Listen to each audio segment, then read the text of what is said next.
روح ماهتون، امیدوارم حالتون خوب باشه. اومدم با یه فال بلا و خیر ماه به ماه.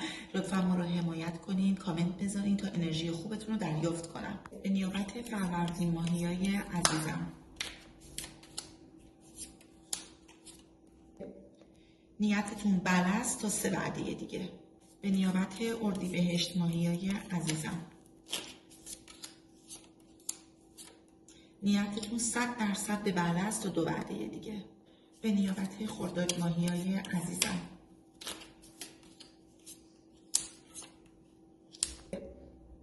نیتتون با تأخیره چون که براتون دعا و سحر و جادو میبینم.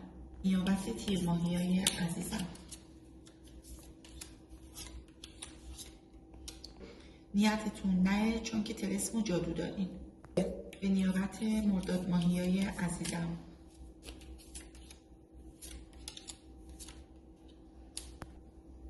نیتتون نه براتون بحث و دعوا میبینم. به نیابت شهریور ماهیای عزیزم، نیتتون بله است ولی تا 8 وعده دیگه با تأخیر. به نیابت مهر ماهیای عزیزم، نیتتون به بله است با تأخیر. به نیابت آبان ماهیای عزیزم،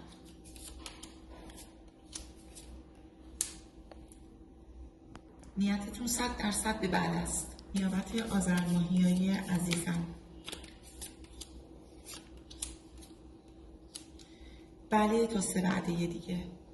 به نیابت دی ماهیای عزیزم، بله معجزه دارین. به نیابت بهمن ماهیای عزیزم،